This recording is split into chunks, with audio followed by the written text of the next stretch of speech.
The goddess never imagined that the discarded hero she'd thrown into the hardest dungeon would become the highest level person in the world. What surprised her even more was that his so-called most useless status ailment skills not only led him to cut through a dungeon with 0% survival rate, but even allowed him to instantly kill Sharun, the so-called strongest in the world, and his entire Black Dragon Knights. This immediately drew the world's attention. Kings of 3 nations began investigating who'd killed Sharun. The most likely suspect was the fugitive elven princess after all. Her blood and clothing fragments were found at the scene. Judging from the amount of blood, she must have been severely injured but still managed to defeat Sharun. Just then, a guard reported, in UKEX we've identified those claiming to have annihilated the Black Dragon Knights. It's the Warlock Group Rover. At that very moment, the protagonist was in UKEX. His goal was to head north to the Jinchi Magic Archipelago to find the legendary Forbidden Witch. The elven princess he'd rescued had become his guard. The two first found an inn to stay, then went to a tavern to gather information. Everyone there was discussing the annihilation of the Black Dragon Knights, wondering what kind of powerhouse could defeat the strongest in the world. Then someone shared the latest news. It wasn't the fugitive princess who wiped out the Black Dragon Knights, it was the Warlock Group Rover.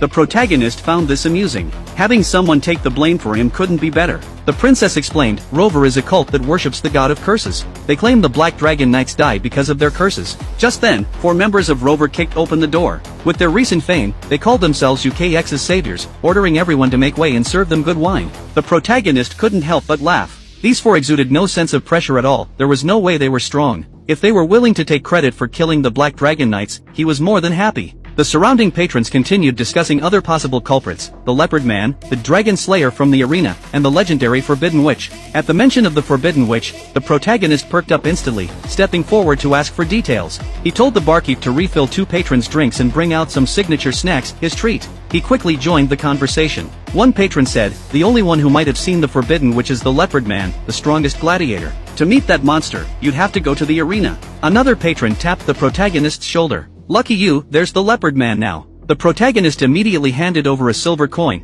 asking about the Forbidden Witch, but the answer was that the Leopard Man had never seen her. However, the elven princess could tell, with her elven ears, she could detect lies. Later, the two returned to the inn. The protagonist suddenly remembered he'd forgotten to bring dinner for the slime. Using his pouch that could summon food from his original world, he pulled out some biscuits. It was the princess's first time tasting something so crispy. She loved it, asking if such food was common in his world. The protagonist nodded, they're everywhere. The princess stared at the biscuit wrapper, admiring the transparent bag. It's beautiful. This made the protagonist's heart stir. The things your world doesn't have always seem more beautiful, don't they? Then they got down to business. The Leopard Man must know where the Forbidden Witch was, so their first goal tomorrow was to go to the arena to gather information. The key would be getting the Leopard Man to talk. Most gladiators dreamed of earning enough money to buy their freedom, but the Leopard Man, as the strongest, must have long since earned enough, so why hadn't he left? The protagonist